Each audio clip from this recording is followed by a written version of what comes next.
Hello and welcome to Bhaduri Foundation. Let's study chapter Globalization and the Indian Economy, chapter 4, Class 10 NCERT. Most regions of the world are getting increasingly interconnected. अब world के सारे reason interconnect हो गए हैं जिसी को globalisation बोलते हैं. While this interconnectedness across countries has many dimensions, cultural, political, social, economic, this chapter looks at globalization in a more limited sense. Globalization तो कल्चरल भी हो सकता है, पॉलिटिकल भी, सोशल भी और इकोनॉमिक भी, लेकिन इस चैप्टर में हम थोड़ा लिमिटेड सेंस में ग्लोबलाइजेशन डिस्कस करेंगे. It defines globalization as the integration between countries through foreign trade and foreign investment. The MNCs spreading their production to other countries. तो इकोनॉमिक सेंस में हम ग्लोबलाइजेशन की बात कर रहे हैं जिसमें इंटीग्रेशन है सभी कंट्रीज का, किसके लिए? फॉरेन ट्रेड और फॉरेन इन्वेस्टमेंट के लिए. Globalization has been facilitated by several factors.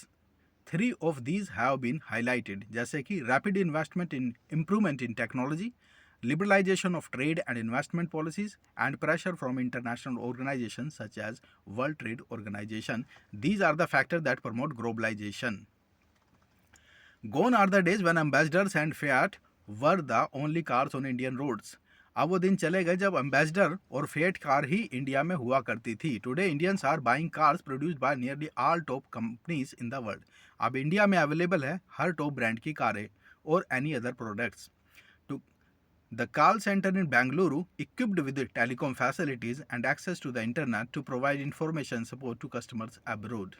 Bengaluru का जो कॉल सेंटर है या various call centre spread across India giving information at international level or giving services to the globalized level. A MNC multinational companies is a company that owns or controls production in more than one nation. एक country से ज़्यादा में company establish होती है तो उसको MNC बोलते हैं, मल्टी नेशनल कंपनी बोलते हैं. MNC set up offices and factories for production in regions where they can get cheap labour and other resources. तो एमएनसी ज़्यादातर वहाँ पे सेटअप होती है जहाँ पे चीप लेबर और other resources are easily available to the MNC. This is done so that the cost of production is low and MNC can earn greater profit. क्योंकि यहाँ पे कॉस्ट ऑफ प्रोडक्शन कम होगी और कंपनी को profit ज़्यादा होगा. China provide the advantage of being a cheap manufacturing location. जो China है वो बहुत ही चीप मैन्युफैक्चरिंग लोकेशन प्रोवाइड करता है. India is highly skilled engineers who can understand the technical aspect of the production. और इंडिया में टेक्निकली स्किल्ड लोग अवेलेबल है. It also has educated English speaking youth who can provide customer care services. और India में तो ये फ़ायदा है कि English speaking young generation easily available है जो कि इंटरनेशनल लेवल की सर्विसेज प्रोवाइड कर सकते हैं. The money that is spent to buy assets such as land, building, machines and other equipments is called investment. Investment क्या है? पैसा जो कि लैंड, बिल्डिंग, मशीन, इक्विपमेंट्स को खरीदने पर लगाया जाता है to continue the production is called investment. Investment made by MNC is called foreign investment. और यदि एमएनसी कोई कंपनी किसी कंट्री में इन्वेस्ट करती है, ये इक्विपमेंट्स और मशीन और बिल्डिंग खरीदती है, तो उसको फॉरेन इन्वेस्टमेंट बोला जाता है. At times, MNCs set up production jointly with some of the local companies of these countries. The benefit of the local company of such joint production is twofold. तो कई बार MNC local company से भी join कर लेती है. First MNC can provide money for additional investment. तो जो MNC होती है एडिशनल इन्वेस्टमेंट के लिए पैसा प्रोवाइड करती है to the local company like buying new machines for faster production. Second, MNC might bring them the latest technology for production. दूसरा जो सेकंड बेनिफिट है एमएनसी का आने का, वो लोकल कंपनीज को लेटेस्ट टेक्नोलॉजी प्रोवाइड करा सकती है for the production. But the most common route for MNC investment is to buy up local companies and then to expand production. तो ज़्यादातर MNC लोकल कंपनियों को बाय कर लेती है और फिर प्रोडक्शन को एक्सपैंड करती है. To put it simply, foreign trade creates an opportunity for the producer to reach beyond the domestic market.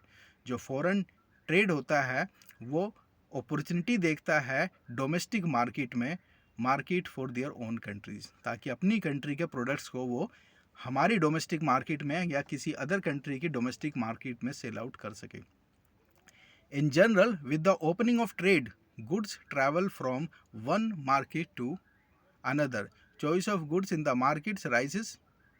Prices of similar goods in the two markets tend to become equal, and producers in the two countries now closely compete against each other even though they are separated by thousands of miles. In the past 2 of the 3 decades, 2-3 decades से more and more MNCs have been looking for locations around the world which would be cheap for their production. तो MNC आ रही है, ये location देखते हैं जहाँ पे production cheap से चीप हो सके to earn maximum profit. Foreign investment by MNCs in these countries have been rising. At the same time, foreign trade between countries has been rising rapidly.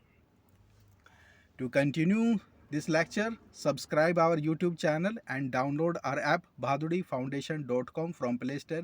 There you will get all lectures at one place and PDF of all the lectures made on NCERT. Thank you.